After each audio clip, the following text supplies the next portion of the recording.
दोस्तों, आपने लंका दहन के हमारे पहले भाग में देखा हनुमान जी और माता सीता का मिलन, हनुमान जी द्वारा अशोक वाटिका को उजाड़ना और हनुमान जी द्वारा रावण पुत्र अक्षय कुमार का वध।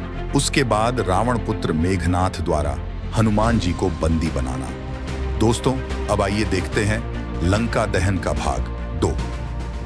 रावण पुत्र मेघनाथ ब्रह्मास्त्र चलाकर हनुमान जी को बंदी बना लेता है और उन्हें रस्सी से बांधकर रावण के दरबार में ले आता है। हनुमान जी रावण के दरबार में जाते हैं और सीना तान कर खड़े हो जाते हैं। रावण अपने सिंहासन पर बैठा हनुमान जी को ऊपर से नीचे देखता है और क्रोधित होकर पूछता है, हे वानर, तू कौन है और तुमने मेरे पुत्र और राक्षसों को क्यों मारा? हनुमान जी कहते हैं, जिन्होंने भगवान शिव का धनुष तोड़ा, जिन्होंने त्रिशिरा, खर, दूषण, बाली को मारा और जिनकी पत्नी को तू धोखे से लेकर आ गया, जो तीनों लोकों में महान है।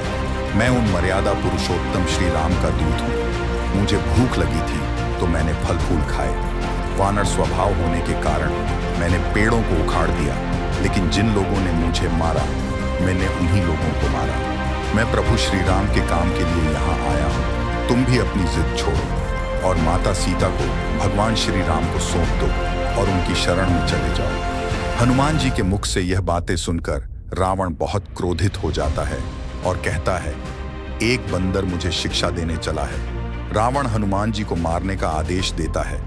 रावण के कहने पर राक्षस जैसे ही हनुमान जी को मारने दौड़ते हैं, उसी समय विभीषण जी वहां आ जाते हैं और रावण से कहते हैं, महाराज, नीति के अनुसार दूत को मारना सही नहीं है और ये बंदर हमारे यहाँ दूत बनकर आया है। विभीषण जी की बात सुनकर रावण कहता है, ठीक है, तो फिर इस बंदर की पूंछ पर कपड़ा तेल में डुबोकर बांध दो और उसमें आग लगा दो।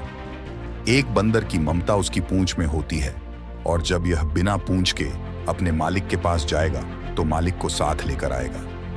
नगर में जैसे ही राक्षस हनुमान जी की पूंछ पर कपड़ा लपेटते हैं, हनुमान जी अपनी पूंछ लंबी करते जाते हैं। पूरे नगर का कपड़ा और तेल खत्म हो जाता है। पूंछ पर कपड़ा लपेटने के बाद राक्षस उनकी पूंछ में आग लगा देते हैं। पूंछ में आग लगते ही हनुमान जी वहां से उड़ जाते हैं और एक महल से दूसरे महल में आग लगा देते हैं। देखते ही देखते पूरी लंका को जला देते हैं, लेकिन विभीषण जी के घर को नहीं जलाते हैं। लंका दहन करने के बाद हनुमान जी माता सीता के पास जाते हैं और उनसे हाथ जोड़कर विनती करते हैं, माता, मुझे कोई ऐसी चीज दो जिसे मैं प्रभु श्री राम को बताकर कह सकूं कि मैं आपसे मिलकर आया हूं। सीता जी अपनी चूड़ामणि हनुमान जी को दे देती है। हनुमान जी माता सीता जी का आशीर्वाद लेकर वहां से चले जाते हैं। हनुमान जी लंका दहन के पश्चात समुद्र लांघकर वापस समुद्र किनारे प्रभु श्री राम के पास आ जाते हैं। सुग्रीव सहित वानर सेना जब हनुमान जी को देखती है तो उनकी खुशी का ठिकाना नहीं रहता है। हनुमान जी का स्वागत किया जाता है। जाम्बवंत जी प्रभु श्री राम से कहते हैं, हनुमान ने जो काम किया उसका वर्णन हजारों मुख से नहीं किया जा सकता है।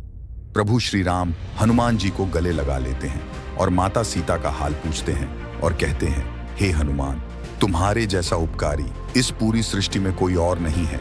आज मैं तुम्हारे काम से बहुत खुश हूं। इतना सुनते ही हनुमान जी की आंखों में आंसू आ जाते हैं और प्रभु श्री राम हनुमान जी दोनों गले लग जाते हैं।